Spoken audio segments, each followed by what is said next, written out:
Welcome back to the HGC North America, where we throw our pin caps at people. I still can't get it to stay on, dude. I was just whoop. There it goes.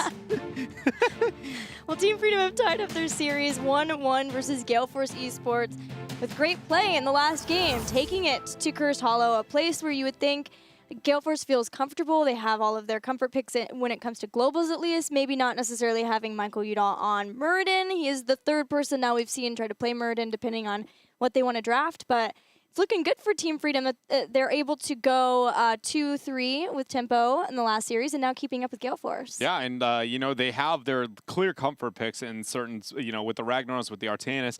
They like that melee-centric. They like to make sure that they have a lot of those, and no team has really kind of, you know, pushed the envelope in that direction to be like, what if we just don't let you have this? Like, Ragnaros, with the success he's managed to have so far, I'm surprised how frequently, I guess, you know, he's being let through on the drafts here. Well, let's see what Gale Force wants to do. If they choose Battleground, then it could put them in the same position to give up Ragnaros once again to Freedom, but if they choose first pick, then that might be enough to change things off of Freedom being able to get Artanis, or Ragnaros at least. So Freedom is going to choose the map, and it's Battlefield of Eternity, which means first pick is now going to be going over to Gale Force eSports, but it leaves an interesting selection because those comforts just spiked in power, both of them. So now Gale Force can't just go, what if we remove them? Because there's no way that, or I guess you can remove both of them, because if one of them gets banned out, you're going to see a force ban on the side of Team Freedom for sure. So maybe this will actually work out. Gale Force should open with a ban on Ragnaros, not the Artanis,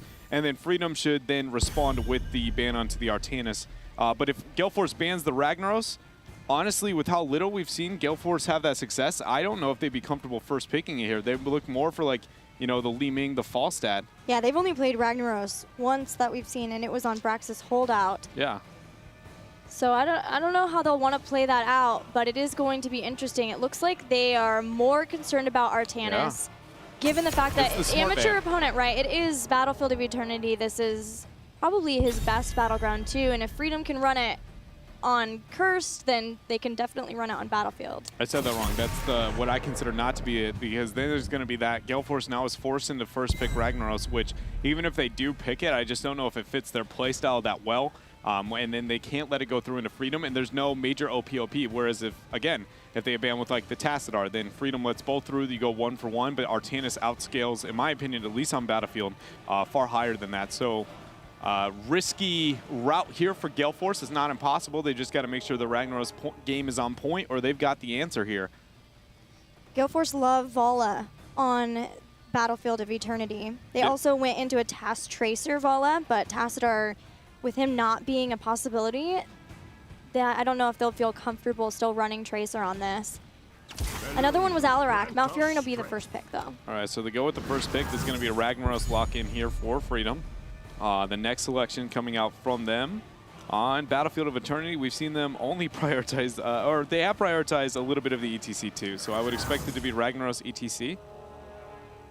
Yeah, I don't know why not. Those are too strong together. Oh my goodness! They have dropped their value. They don't even care. What just happened? I don't have words. I don't know. How? I'm not saying this is a bad rotation. It's just not their style. Huh. All right, cool. So now does Gale Force pick up Ragnaros? If not, probably ban him. They do steal Li Ming away, though. So by doing this, it is a comfort pick for Li Ming. And ooh, they're looking at that 4 flex, and they're like, baby, I saw it in Mike Udall. Equinox wasn't looking too hot on that Muradin. What if we start taking away those comforts? Crowing. Dread just got so excited, guys. Baby. You can't see him, but he's dancing. It is. He's almost dancing. That's the only thing I can think of, because that is a huge change for Freedom. It is. And it is, obviously, Li Ming is very successful on this map, but maybe, you know, they're looking into this, whoever's going to be playing that warrior role, because things were kind of all over the place for GFE in the last match. Diablo and Tychus are the rotation here for GFE. Pulling away the Tychus opportunity for Freedom. The Diablo, a little bit of a more standout pick. That should mean Equinox plays Diablo. He's the only one we've seen play Diablo yet. And then Tychus has been largely Mike's heroes, so maybe Gale Force in a reining in just a little bit the roles. Okay. Back to things that are more comfortable. Plus, Diablo Malfurion has great synergy. Tychus is nice for the race here, too. So then on Freedom, are they going to be worried about the Zeratul? No, in fact, it is going to be the Zarya. The Diablo Malfurion Zeratul rotation has been terrifying for a lot of the teams here. Battlefield of Eternity, it's a risky option, but it's one they could move in. Now for GFE, with the Li Ming ETC, they've already got, Equinox has found his hero. What do they want to pull away? I would avoid support chokehold just because a lot of supports are viable, a lot of directions you can move. So more than anything would be considered the backline in the race, the 1-4 splits. And right now, Gale Force doesn't win in any of those fronts, really. So they're kind of in a tough spot with that Diablo pick. They have to have a very synergistic lockdown after that. They're going to remove the Ragnaros, the comfort. When Tempo Storm lost to Team Freedom on this Battleground, there was also a Tracer. So it was Tracer, Ragnaros. So Tracer is still an option for these teams. That wasn't even with Tassadar 2. And that was like the 9-minute game. Yeah. Oh man, this is going to be interesting. They can go, the classic Tyrio gray main rotation, last pick the support, and then double reset, dive-oriented, race kind of focused composition. I don't like it as much in this scenario, but it is a route they can move. I'm trying to consider the backlines that feel very Freedom-esque, which I think is going to be more of like a Vala into this transition. And then I would like to see them pick up the support, but they might feel like they want to flex it here just so they can keep that last. It's going to be Tyrio Vala. Interesting that they would go with the Vala with the Tyrio. It's kind of another steal. When you look at least what Gale Force likes from Battlefield of Eternity, they ran Vala on both of them. Am I the only one who's surprised that Tyrio really only comes to light in North America on Battlefield? That's the only map. Even when he's not with a Greymane, it's like one of the few that we really see outside of Tempo Storm, where he comes. He's going to be picked up. May also be kind of a deny if Gale Force were looking at like Tyrio and Greymane as the rest of the composition. Yeah, that's true. Either way here, now Gale Force has got to be able to figure it out. I don't know what I even want to see out of them, to be honest. With the Vala removed, Li Ming's away from them. Those are very much them. I think it's going to be Falstad, and then what is my only other question. What do you think of the Alarak? Give me the Arthas, man. I don't want Alarak. I can say that with absolute confidence. I think you're right, and that's what they do. Instead, Illidan Tracer. Oh my goodness. I had a feeling this is where things got weird. Is this game 3 after how the last game went? Last pick is Rhaegar in this scenario.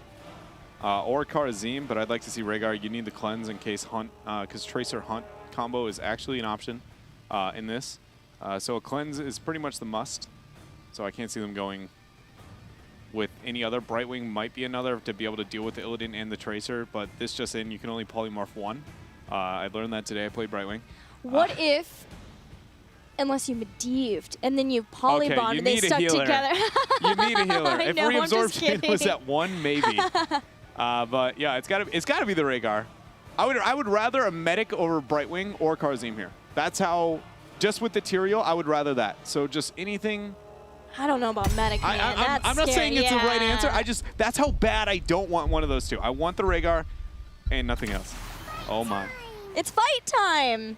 Yeah, we'll see how much fighting there is as the Tracer Illidan just dance all over the place. The only way I see this turning a little bit better is an Emerald Wind, and that being said, it's not like it's a solution. That was, okay, well, that was a draft. Yeah, so let's start with Gale Force, Tracer, and I don't know. Illidan. Just, it's got to be, an insane amount of focus putting on just skirmishing. They don't even care about the race. They're legitimately just going to be like, we're going to wait for Illidan to get the upper hand, and then she's going to come in, just shoot everything to death. Hopefully they confirm a kill. They walk away, win the race in the long run in that sense. Whereas the other composition is more waiting for that 10 to be able to deal with everything that's going to be coming their way. So buying time and actually being slow on the first Immortal is in the interest of Freedom for sure, because post 10, if they can delay it that long, is a very pretty spot for them to be compositionally.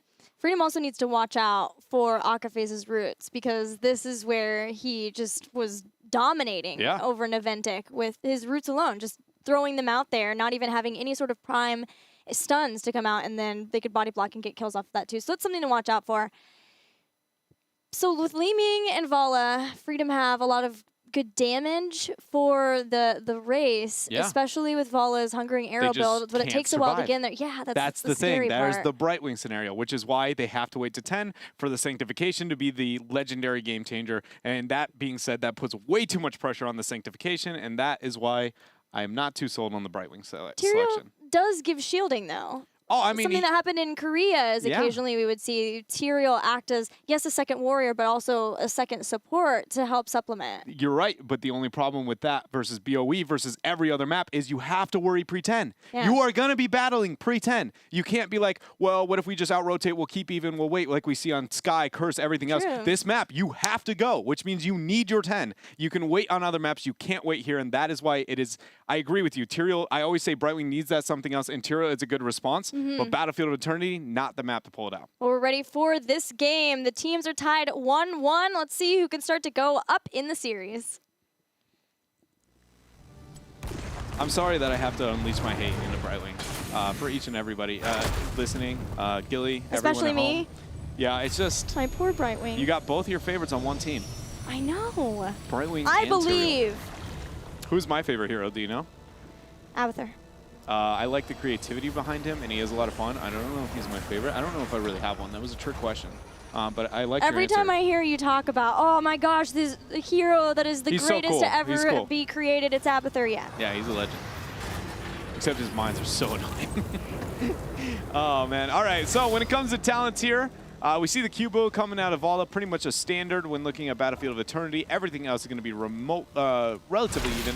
Are the same, excuse me, as that the Immolation there. Instead of the Battered Assault coming out forward. Yeah, it's hard to tell because one is green and one's kind of a blue-green. Well, but one's a green and one's a more intense hue of that green, or saturation set up there. Either way, we do got the Moonburn coming out from Malfurion.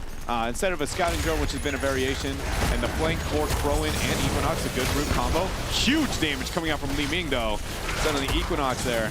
Questioning that HP, but Okafe is going to throw out that regrowth. He's going to be just fine. I, again, have been surprised by Gale Force. Crowan's playing Diablo so that Equinox can play Tracer. Yep.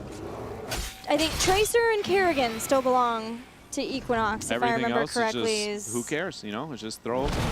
To be fair, this setup, Crowan has been the most impressive warrior so far for them. In Naventic, he seemed by far the most comfortable, at least for me.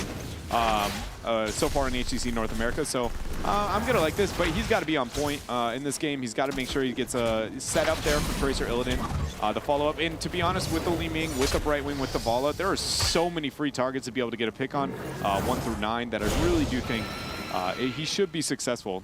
Just Team Freedom just really needs to make sure they stop bleeding as fast as possible. There have been a lot of Diablo players in the HGC of North America, too, that end up charging into their oblivion, their death, right? Because especially once you get from the shadows, it's both a blessing and a curse in their own way. Dansky's been hitting these orbs, though, but Malfurion healing is no problem. Keeping everyone healed up nice and healthy as we head into the first Immortal phase. All right, so this is the exact positioning that Team Freedom needs. A little bit ambitious attempt there onto the power slide, but everybody's going to back out and get healing. And this is what I was talking about. They just defend.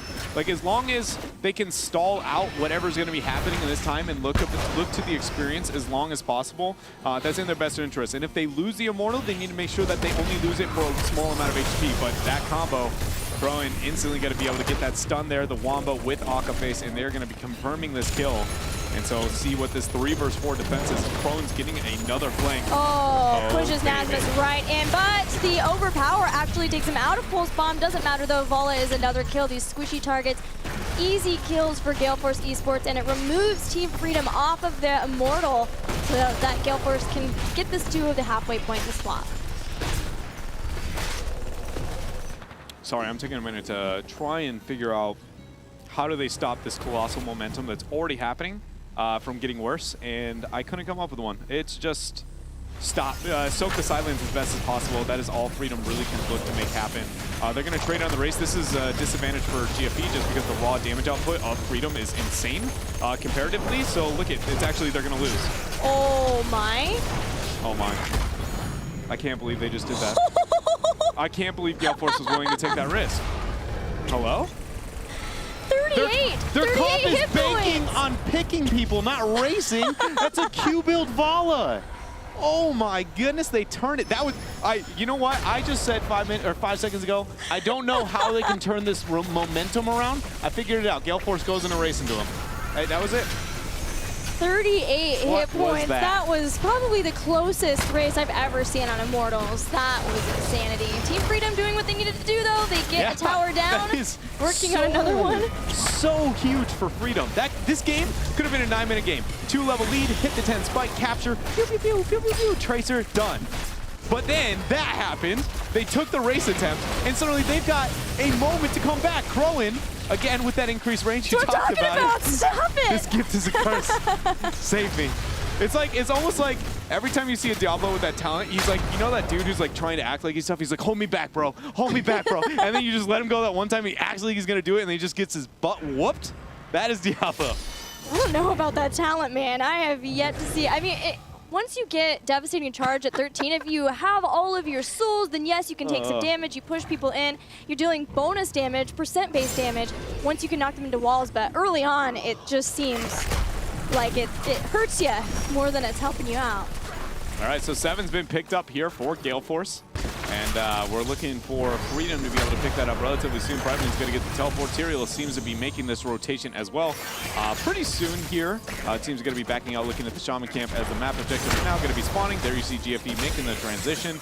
Freedom will be doing the same here in a couple of seconds. That is technically an advantage when it comes to the Shaman Camp pushing for Freedom, just purely on having the global.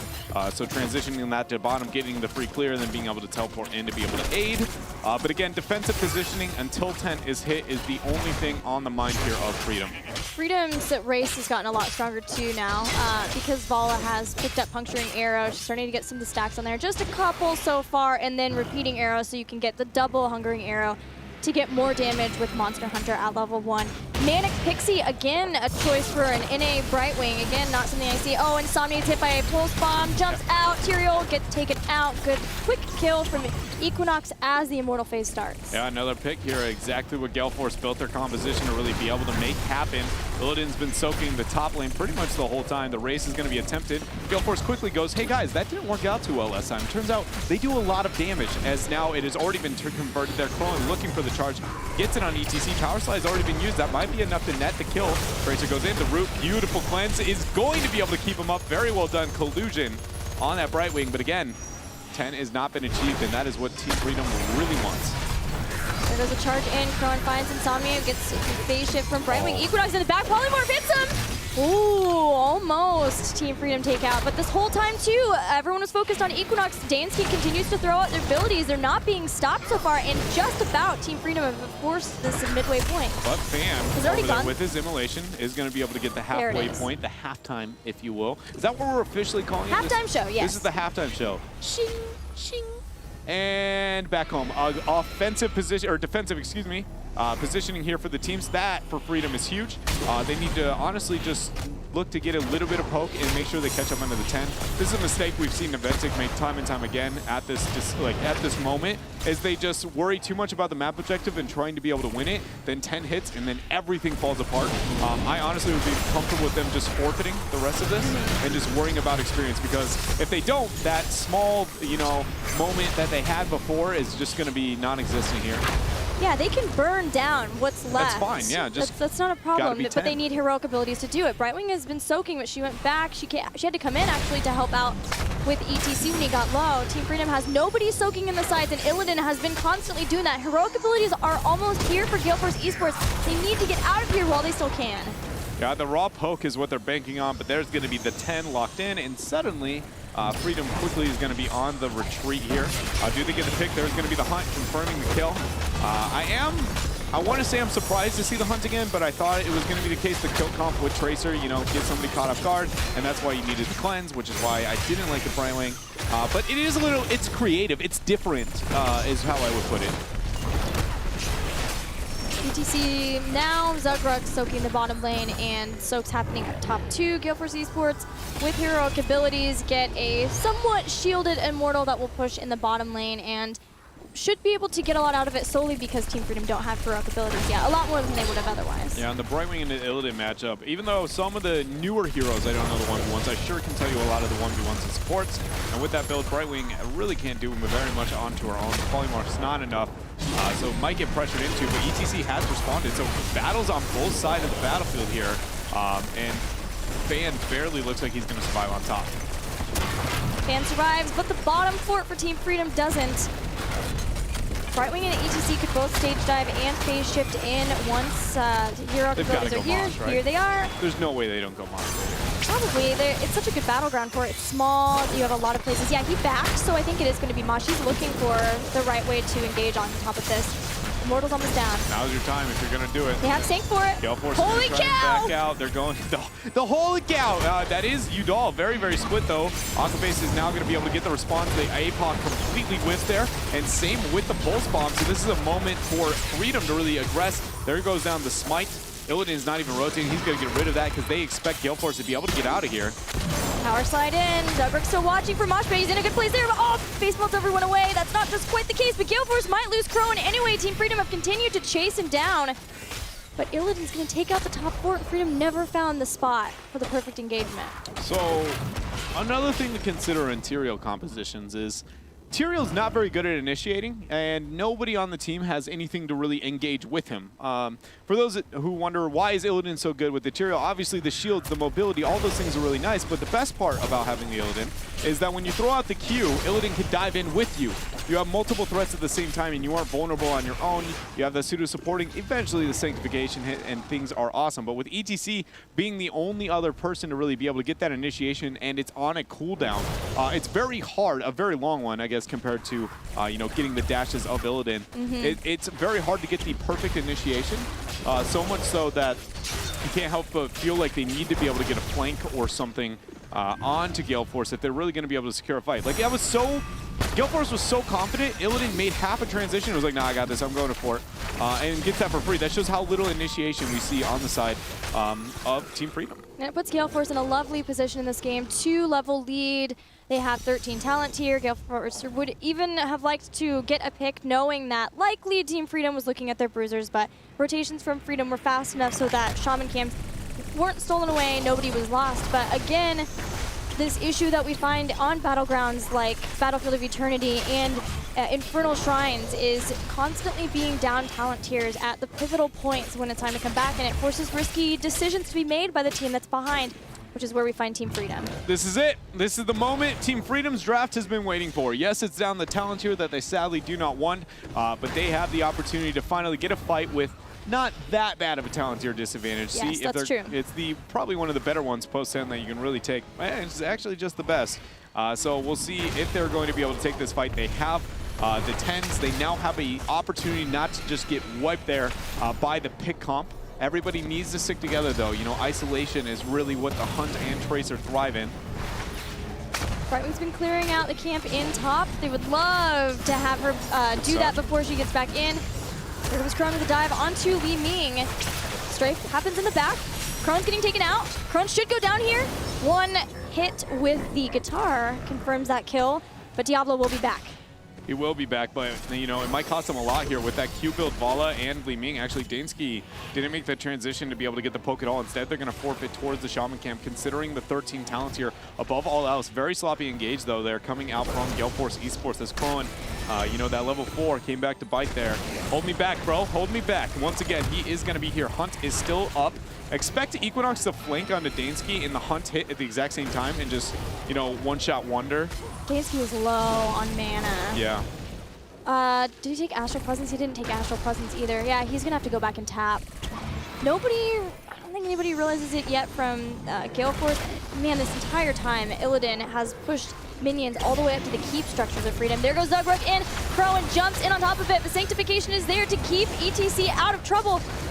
But it was just used as a defensive Sanctification. That's a big heroic ability down. There goes the Hunt as well as Tracer, and Vala is instantly eliminated from the fight. Twilight Dream drops down, hitting so many members of Team Freedom in a second and third kill fall. that was pretty for Gale Force. You know, things went very, very well here for Gale Force eSports. Getting the initiation exactly like they wanted. You saw the synergy there, right? With the minute the hunt hits, dash in coming out, the pulse bomb confirms the kill, and it all started with knowing Sanctification was used very early on for the ETC to be able to try and, you know, help with Cohen with his engagement here. And this game now has seemed to fall out of control here for Team Freedom, as 16 talent here is going to be picked up, a very healthy Immortal. And as you've seen, the only initiation they managed to be able to, you know, finally be 5 versus 5. It did not nearly go as planned to be able to deal with this skirmish-focused, dive-oriented composition that Gale Force has composed. And now Gale Force will have 16 over the 13 of Team Freedom. Team Freedom want to get into a fight before 16 happens. Very sneaky. Here comes the jump in. What can they do? Zogreg goes into the power side 2. He's trying to find the money mosh pit. Once he actually, mosh pit is just down, so this is all just going off of pure damage before, but 16's already been hit. Nasmus gets taken out. In come the hunt again from Fan. Collusion's being chased down on one side and the bottom. Zogreg would love to be able to take out Akaface, but he has Ice Block. And that's the hunt from Fan. We're waiting for another kill. 3 kills again for Gale Force. Yeah, and Gale Force eSports now with 16 talents here and those deaths. Nobody's going to be there to be able to rid of the shield. I'm pretty sure they can look to core here with the Illidan, having Twilight Dream and Odin and Apocalypse here. There's very few tools and resources available. There's the APOC. Saint is not even going to be used. He didn't have the option being stunned against the wall. And I don't think there's much of an answer now for Freedom. The answer is Nasmus, and it's not quite enough. Oh. Polymorph. I believe in him. Nope, he didn't go down though. Sadly, they needed to be able to pick off that kill. And Gale Force gained the lead, never let go.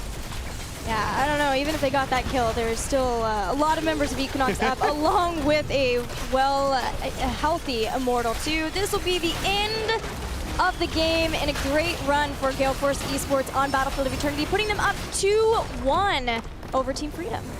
Yeah, very well done there. And even the decision-making at the end, I am very happy to see coming out, you know, from Team Freedom at the very end there to take that initiation, because they very much felt like it was their best. And that is the exact opposite of what we see teams like B-Step doing, right? Like where we wonder, where's that fight that you're going to take? Yeah.